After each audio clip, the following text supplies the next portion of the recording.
Bonjour à vous, merci d'être là, merci d'être fidèle à ce rendez-vous, d'être nouveau peut-être.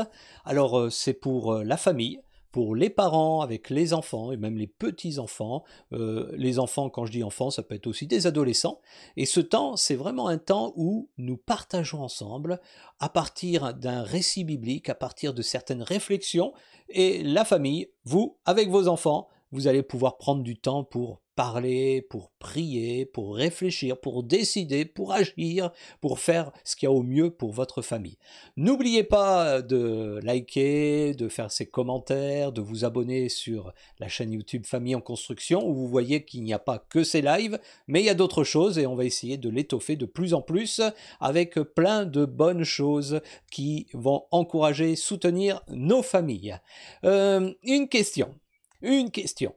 Est-ce qu'il t'est déjà arrivé de vouloir partir faire une balade en vélo, par exemple, et au moment de partir, tu t'aperçois que ta roue, elle est crevée. Ah, tu peux pas partir, hein. La roue, elle est dégonflée, tu peux rien faire, hein. Et qu'est-ce qu'il faut faire? Faut vite aller gonfler la roue ou la réparer. T'as pas de pompe, t'as pas de rustine pour boucher le trou, tu ne peux pas, donc il te manque tout ce qu'il faut pour faire ta balade en vélo. Tant pis, dommage. Alors ça, encore, c'est pas grave, hein. Mais parfois, il arrive des choses plus graves où il nous manque vraiment quelque chose pour résoudre un problème. Et à cause de ça, bien, on est découragé, on est abattu. Mais je sais qu'il y a toujours possibilité de trouver une solution. Et j'aimerais que maintenant, on écoute le récit d'un personnage biblique que tu connais bien et que Fanny va nous raconter l'histoire, qui, justement, lui manquait beaucoup de choses, mais va toutes les trouver. Allez, on y va? Il y a très longtemps, un homme nommé Simon passait beaucoup de temps à pêcher plein de poissons dans le grand lac de Galilée en Israël. La pêche, ce n'était pas forcément ce qu'il aimait le plus, mais c'était son métier, et il le faisait très bien d'ailleurs. Simon avait un frère, André, et ils travaillaient ensemble. Pour eux, chaque jour se ressemblait. Nettoyer la barque, réparer les filets, jeter les filets dans la mer, pour ensuite les ramener dans la barque en espérant avoir attrapé du poisson. Et enfin, rentrer et vendre leurs poissons frais de la nuit. Parfois, la pêche était très abondante, mais d'autres fois plutôt pauvre. Simon était marié et avait certainement des enfants, une famille quoi. En allant tous les jours pêcher, il accomplissait une mission très importante. Prendre soin de sa famille, en apportant de quoi manger, de quoi bien entretenir sa maison, de quoi bien s'habiller. C'était très important pour un papa à cette époque de prendre soin de sa famille.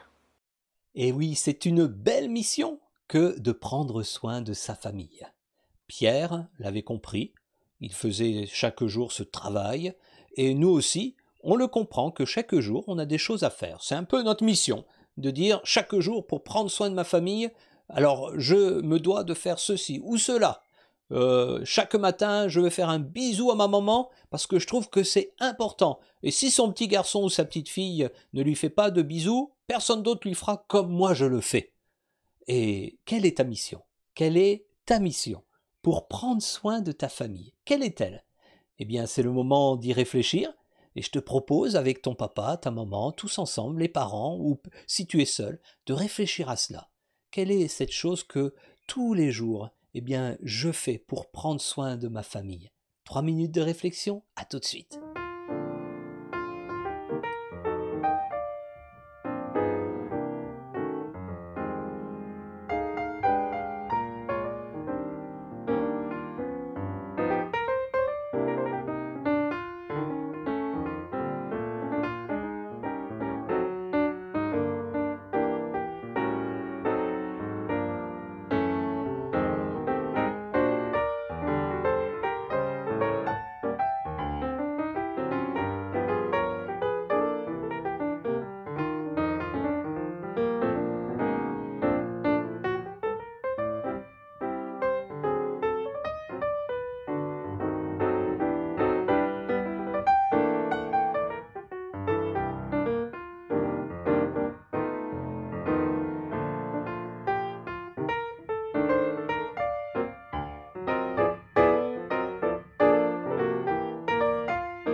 Alors je suis sûr que dans la discussion que vous avez eue tous ensemble, il y a eu de bonnes idées les uns et les autres, hein, des idées originales. Eh oui, Pierre prenait soin de sa famille et cela il le faisait tous les jours. Et est-ce qu'il était content? C'est sûr, mais peut-être qu'il y avait autre chose. Chaque jour se ressemblait pour Simon. Et peut-être qu'il se disait « J'ai l'impression qu'il me manque quelque chose dans ma vie. Je crois en Dieu qui a parlé à Abraham, à Isaac et à Jacob, le Dieu d'Israël, mais j'aimerais qu'il me parle aussi à moi. » Voici qu'un jour, il voit arriver son frère André, tout excité. Il parlait fort et lui dit « Mon frère, nous avons trouvé le Messie !» Ouh, Simon savait très bien de quoi André parlait. Il attendait, comme tous les Israélites, la venue d'une personne choisie par Dieu qui deviendrait le nouveau roi d'Israël, appelé le Messie. Sans attendre, il suivit son frère pour aller voir ce Messie. Il se retrouva alors devant un homme nommé Jésus, qui le regarda et lui dit « Tu es Simon, fils de Jonas. Eh bien, on t'appellera Céphas. » Céphas, ça veut dire Pierre. Jésus lui donne un nouveau nom, comme pour lui dire qu'une nouvelle vie commence pour lui aujourd'hui.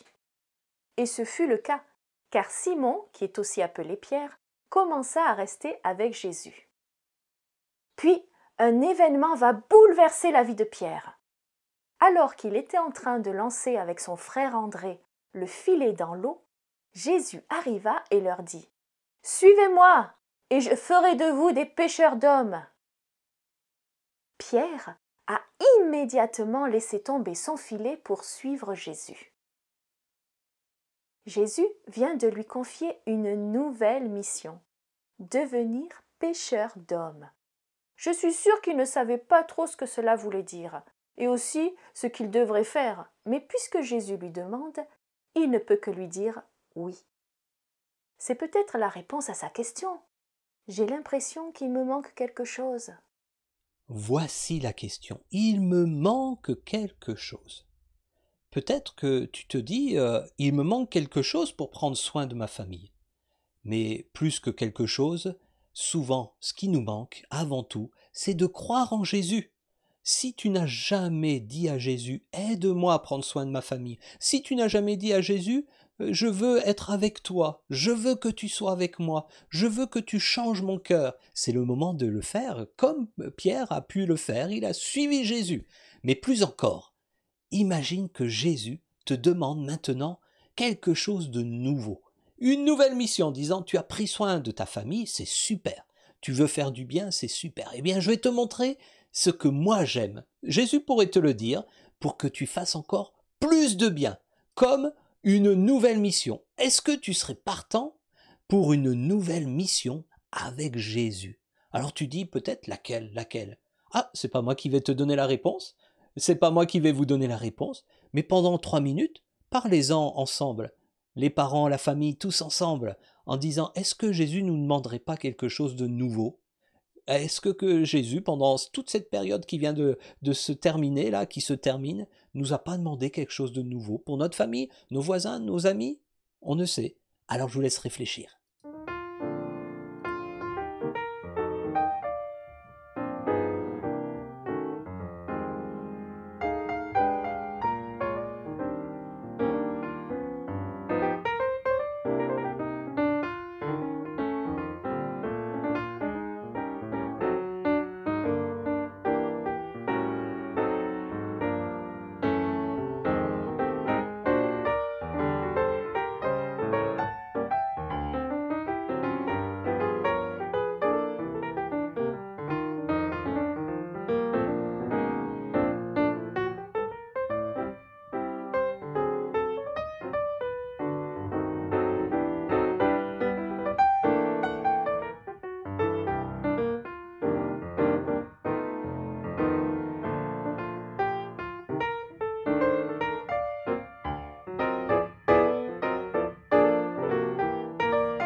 quelle est donc cette nouvelle mission?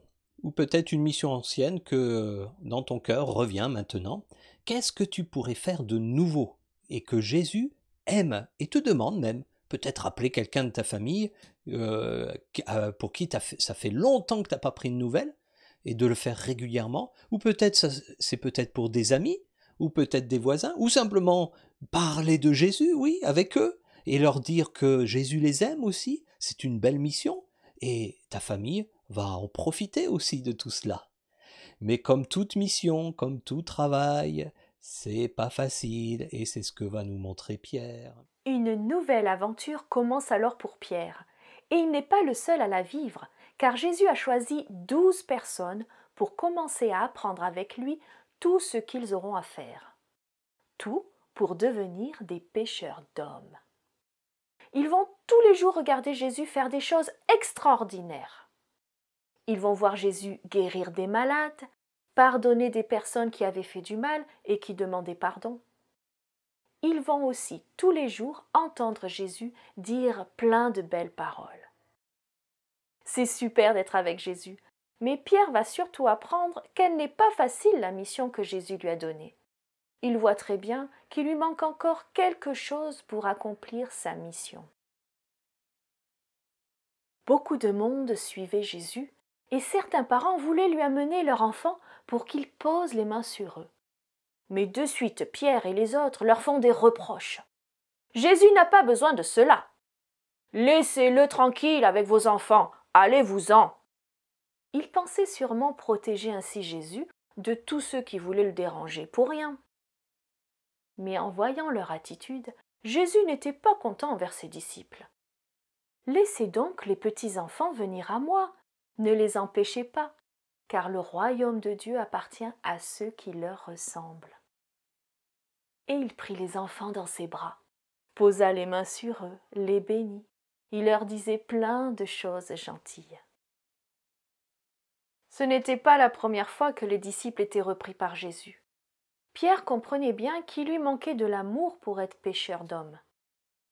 Mais il lui manquait aussi autre chose.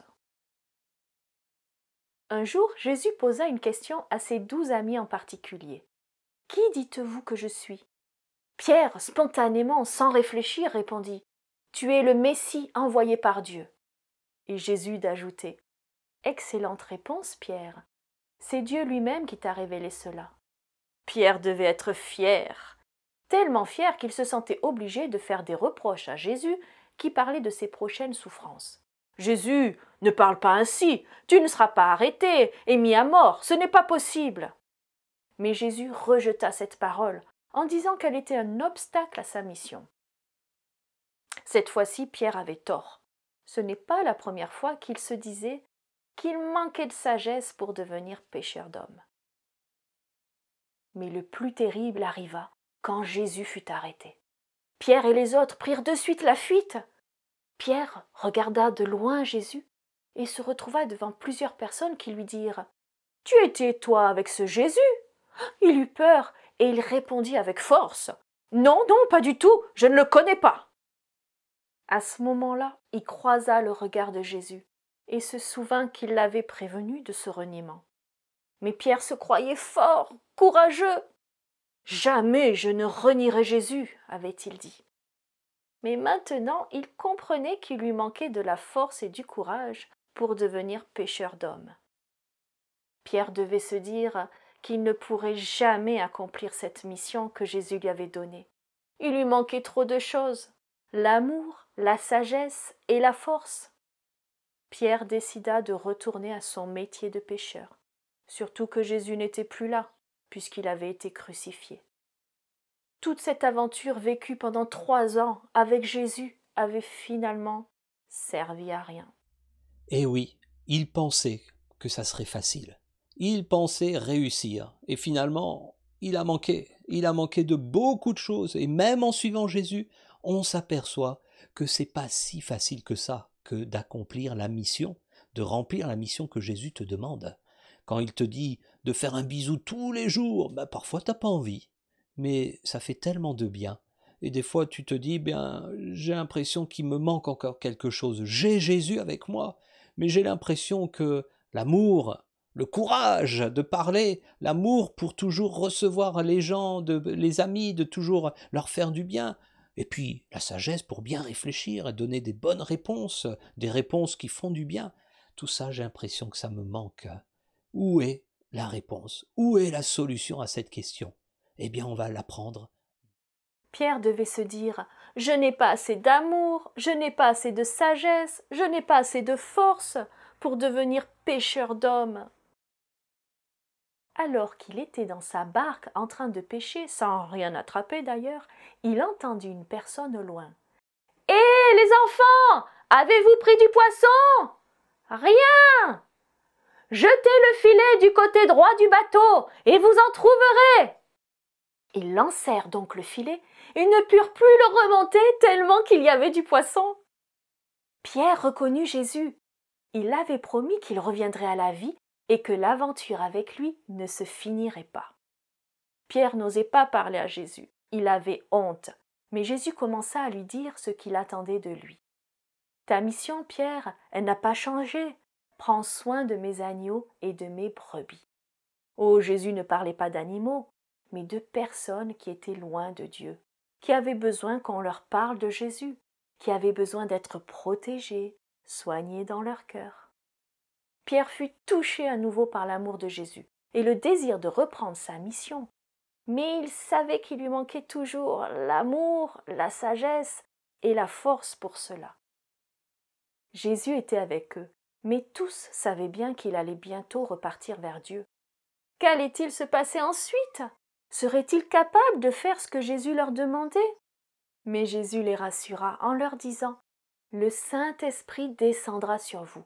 Vous recevrez sa puissance et vous serez mes témoins à Jérusalem, dans toute la Judée et la Samarie et jusqu'au bout du monde. » Et à ce moment-là, il fut enlevé au ciel.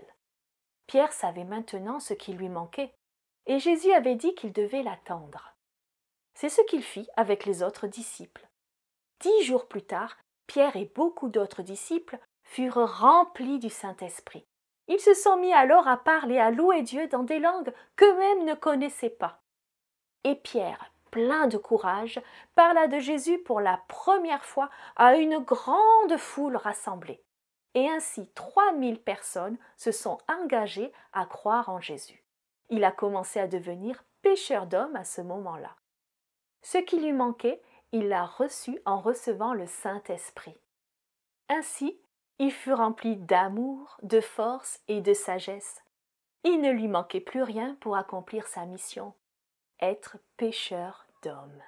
Alors que Pierre pensait que l'aventure était finie, peut-être que toi aussi, tu te dis oui, Jésus m'a demandé donné une mission, et je parle en particulier aux parents là, m'a dit quelque chose, mais maintenant je suis occupé avec mon travail, je suis occupé avec ça, je suis occupé, et finalement j'ai tout oublié, parce que c'était trop dur, j'y arrivais pas finalement. Mais Jésus te demande aujourd'hui même, allez, de reprendre courage, de te laisser être rempli du Saint-Esprit. Mais c'est quoi le Saint-Esprit? Ah, le Saint-Esprit, certains des enfants disent c'est un cadeau, c'est quelque chose que Dieu donne. Non, ce n'est pas que ça. Le Saint-Esprit, en fait, c'est Jésus lui-même, c'est Dieu lui-même, c'est l'Esprit de Dieu. On dit le Saint-Esprit pour dire que c'est pas n'importe qui, c'est Dieu lui-même. Et quand il est dit d'être rempli du Saint-Esprit, eh bien il est dit simplement d'être rempli de l'amour de Jésus, rempli de la force de Jésus, rempli de la sagesse de Jésus, être rempli de son Saint-Esprit. D'ailleurs, il y a un passage de la Bible qui le dit, « L'Esprit de Dieu me remplit de force, d'amour, de sagesse », dans 2 Timothée chapitre 1er verset 7, tu peux le lire. Mais peut-être que maintenant on pourrait lui demander, « Remplis-moi de ton esprit ». J'ai besoin de tout cela, il me manque tellement de choses, j'aimerais tant accomplir la mission que tu me demandes, j'aimerais tant faire encore plus de bien à ma famille, faire plus de bien à mes amis, j'aimerais tant parler de toi Jésus et montrer que tu es vraiment bon, remplis-moi de toi. Jésus, je te prie maintenant, je te prie de remplir de ton Saint-Esprit tous ceux qui regardent cette vidéo, tous ceux qui sont derrière leur écran, qui sont là dans leur salon, ou peut-être simplement debout. Je te prie, enfants, parents, adultes, ados, tous ensemble, de remplir de ton esprit. Tu es là, tu bénis et tu donnes amour, force et sagesse à chacun d'entre nous. Au nom de Jésus. Amen. Et Jésus entend la prière. Et c'est ce qui s'est passé le jour de Pentecôte et c'est ce qui se passe tous les jours avec Jésus. Tout peut changer. Merci en tout cas de m'avoir écouté. N'oubliez pas de liker, de commenter, de vous abonner à la chaîne YouTube. Et puis on se retrouvera des prochaines fois. Ah oui, la semaine prochaine, n'oubliez pas, c'est la fête des mamans. Il y aura un spécial pour cela. Allez, à bientôt!